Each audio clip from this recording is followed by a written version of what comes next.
សួស្តីស្វាគមន៍មកកាន់ Channel YouTube របស់ខ្ញុំបាទសាជាថ្មីឡើងវិញអឺ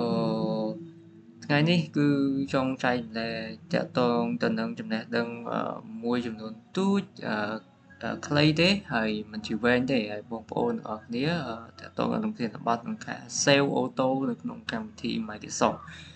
មិនថា Excel មិនថា Word មិនថា PowerPoint ទេគឺអាចកំណត់នីតិដែលថាឲ្យយើង Save Auto បានណាអ្នកទាំងអស់គ្នាតោះឥឡូវយើងបើកកម្មវិធី Word ទាំងអស់គ្នាហើយតាក់ទងទៅនឹងការធ្វើយ៉ាងណាដើម្បី Save Auto ណាអ្នកទាំងអស់គ្នាហើយតាក់ទងទៅនឹងកម្មវិធី Microsoft Word 2021នេះបងខ្ញុំ2021អ្នកទាំងអស់គ្នាអាចធ្វើតាម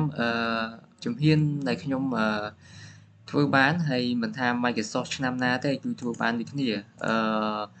ឡូវយើងចូលទៅកាន់ file ដើម្បីទៅកន្លែង option ណាអ្នកនរហើយកន្លែងនេះគឺកន្លែង save បាទយើងរើកន្លែង save មកយកកន្លែង save select យកកន្លែង save នេះមកបងប្អូនអ្នកគ្នាហើយនេះគឺកន្លែងនេះ save auto នេះបងប្អូនអ្នកគ្នាគឺកន្លែងនេះសំខាន់មែនតើយើងដាក់កំណត់វាត្រឹម1នាទី2នាទីតាមតែបងប្អូនកិច្ចការបងប្អូនទាំងអស់គ្នាធ្វើអញ្ចឹងណាបងប្អូនទាំងអស់គ្នាspeed នេះគឺតាកុំព្យូទ័រហ្មងក៏អាចធ្វើបានដែរបាទ1នាទី2នាទីវា save auto យើងបាទមិនហត់ខាត់ពេលដែលយើងcontrol S ឬក៏ភ្លេចវាយឯកសារផ្សេងភ្លេច control S ភ្លេច save ភ្លេចអីចឹងទៅពេលដាច់ភ្លើងអីអាហ្នឹងតាក់ទងនឹងកុំព្យូទ័រលើតុណាអ្នកគ្នាអាហ្នឹងជៀសវាងនៅពេលដែលយើងមានបញ្ហាប្រព័ន្ធភ្លើងដែលកំពុងធ្វើកិច្ចការសុកហ្នឹងវាថាដាច់ភ្លើងដាច់អីវាអាចការពារបាទអានេះសម្រាប់កុំព្យូទ័រលើតុសម្រាប់កុំព្យូទ័រ desktop ហ្នឹងគឺមានបញ្ហាច្រើនតាក់ទងទៅនឹងការ